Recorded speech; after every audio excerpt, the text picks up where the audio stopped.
Bagian paling krusial dalam pemasangan kaca film yaitu bagian kaca depan. Karena jika terjadi kegagalan, baik itu kerutan, gelembung dan sebagainya, akan mengganggu pandangan dan fokus si driver dalam mengendarai kendaraan. Dan hal itu dapat menyebabkan kecelakaan. Sangat berbahaya. Assalamualaikum warahmatullahi wabarakatuh. Terima kasih telah mengklik link video ini. Semoga kita semua dalam keadaan sehat walafiat dan dilancarkan segala urusannya. Sebelum nonton video ini, silakan subscribe dulu ya. Assalamualaikum warahmatullahi wabarakatuh. Ketemu lagi di channel Arif Afrizal. Apa kabar teman-teman semua? Mudah-mudahan selalu dalam keadaan sehat walafiat dan diberkahi seluruh kehidupannya. Oke, di kesempatan kali ini saya akan berbagi pengalaman mengenai proses pemasangan kaca film pada mobil saya. Beberapa hari lalu saya baru saja melakukan proses pemasangan kaca film. Dan apa saja sih yang harus kita perhatikan supaya proses pemasangan kaca film berjalan dengan baik dan tidak terjadi kerutan atau gelembung atau hal-hal yang tidak diinginkan sehingga kaca film mudah lepas dan tidak berfungsi dengan baik. Nah, oleh karena itu ikutin terus, check it out. Karena kita ada di segmen aktif, aku dan otomotif.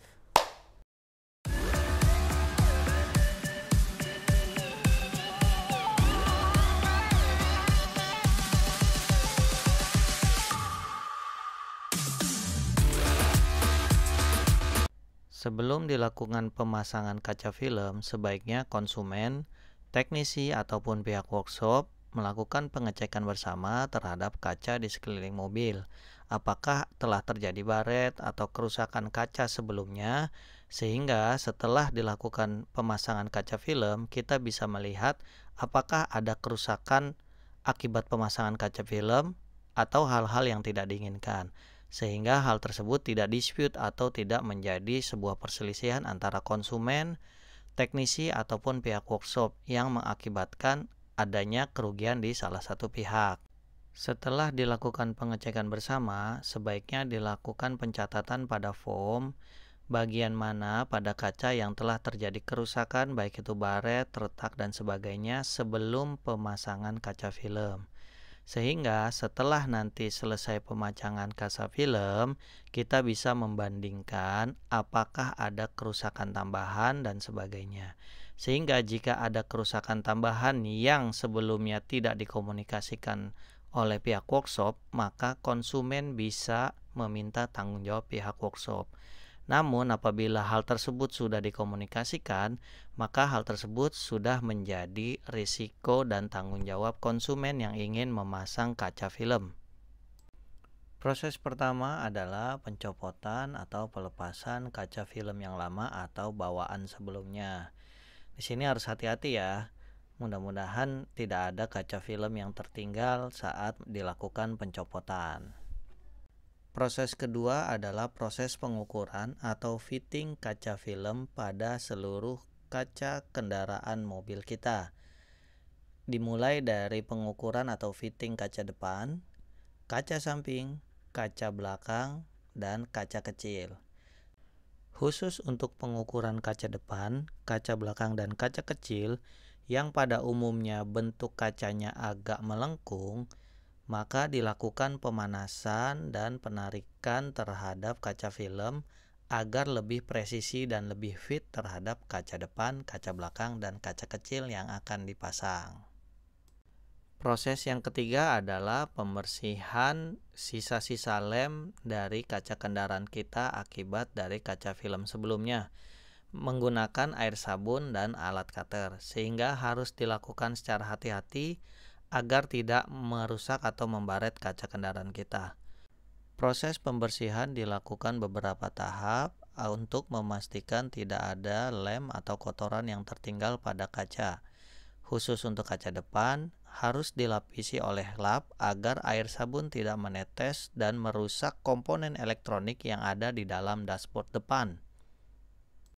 Proses keempat adalah proses pemasangan kaca film dengan terlebih dahulu memberikan cairan sabun agar lem kaca film lebih merekat dan dapat digeser-geser sehingga mempermudah pemasangan kaca film. Selanjutnya adalah proses pemasangan kaca film sesuai dengan bentuk kaca kendaraan kita masing-masing.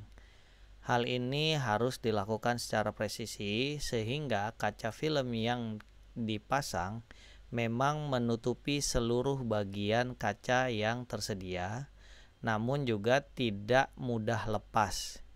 Selanjutnya yang tidak kalah penting adalah proses pengeringan atau pengurasan air yang terdapat di kaca film dengan menggunakan alat sehingga tidak ada kerutan, gelembung baik gelembung udara ataupun air yang menyebabkan tidak menempel sempurnanya kaca film pada kaca kendaraan kita. Khusus kaca depan, pemasangan harus memperhatikan radar-radar dan spion tengah yang ada di kaca depan. Hal tersebut agar tidak mengurangi fungsi radar dan juga kaca spion tengah pada kendaraan. Begitupun dengan kaca belakang yang terdapat defogger, sehingga pemasangan kaca film tidak sampai merusak fungsi defogger yang sangat krusial saat terjadi cuaca hujan.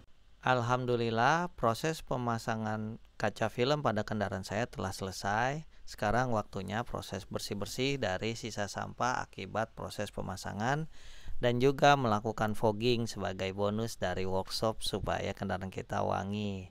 Dan hal yang tidak kalah penting adalah untuk menjaga kaca film selama 3x24 jam tidak dibuka terlebih dahulu, khususnya jendela, karena untuk memastikan lem telah merekat sempurna dan telah kering sehingga tidak merusak kaca film yang baru saja kita pasang. Jika ada kesulitan saat mengendarai, contohnya untuk membayar pintu tol yang harus membutuhkan membuka jendela atau bayar parkir, cukup kita membuka pintu saja. Memang agak sedikit tricky dan sedikit menyulitkan, tapi itu lebih baik daripada kaca film yang baru saja kita pasang itu rusak karena dibuka sebelum 3x24 jam. Dan hal itu dapat merusak garansi pemasangan kaca film pada kendaraan kita. Terima kasih telah menonton. Silakan klik video selanjutnya ya. Dan jangan lupa subscribe channel kita. Wassalamualaikum. Dadah.